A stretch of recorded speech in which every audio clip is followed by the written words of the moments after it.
lot, so let's make this quick. I got crossover day tomorrow representing you, so I'll be at the Capitol around 6 in the morning. I'll be there about midnight.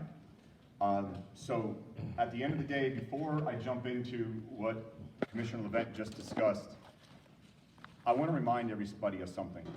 It's exactly what Greg said, and that's this: we're neighbors. If you read the report the committee did, in about the third or fourth paragraph, you see that I say, this is not a simple issue. The fact of the matter is, the pro side and the con side have viable issues. To suggest, if you're a con, that the pros have no viable issue, or if you're a pro, that the cons have none, well, come on. We're all old enough to know everything mainly is in the gray. So for me, it's always been about what could we do in order to ensure that we do not tear ourselves apart. Because whether or not this goes a referendum, on May 22nd at 7:01 p.m., we're still Forsythians. We are still Forsythians, and whether or not it passes or doesn't pass, we still are.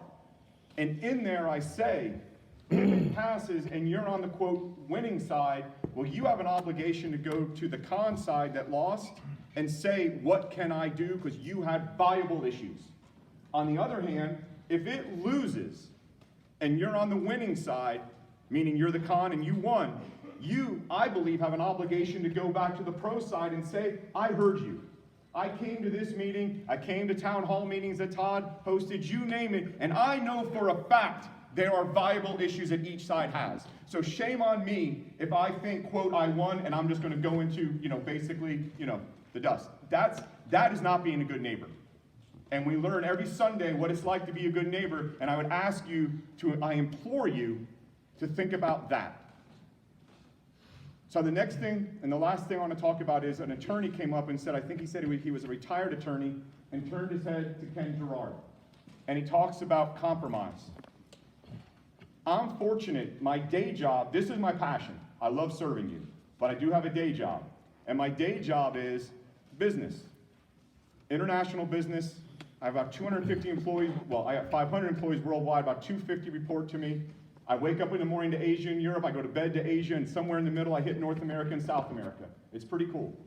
But here's what I learned from all of that. There is no such thing as one way to solve a problem. There's normally 50 or 100 if smart people get into a room and say, I want a solution. Don't get me wrong, if the other side just crosses their arm, there won't be a solution no matter how many smart people are in the room. But I know there's enough smart people in this county, and no matter how hardened you are on the pro side or on the con side, my hunch is, if I told you, you know what? There's a solution that scratches the itch about 90%. Would I get a yay or would I get a nay? Come on, this is the interactive portion. I'd probably get a yay and say, hey, you know what? The pro side was addressed. They were addressed with things like, hey, maybe how it is that we're going to handle land use and planning.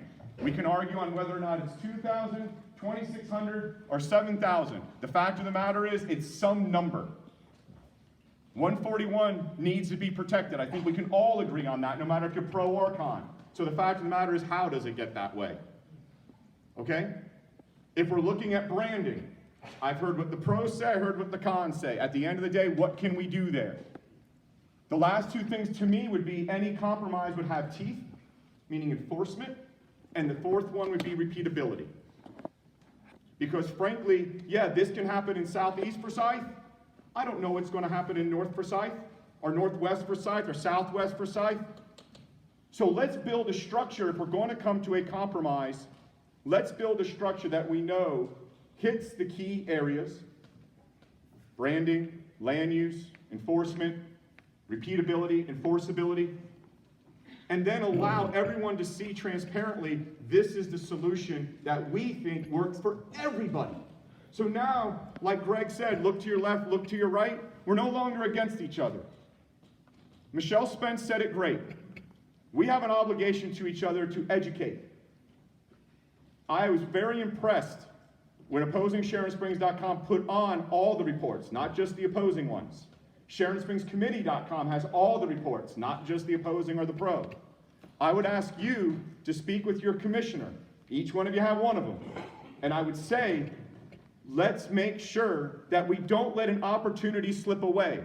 And that opportunity is for us to grab a hold of today and solve today for both the people in the red and the people who aren't in the red. Okay? It's for the pros, it's for the cons, and then you don't necessarily have to put that lawn sign up, but you still can. But the fact of the matter is that I do believe there is a path forward. I ask you, I truly ask you, contact me, contact your commissioner.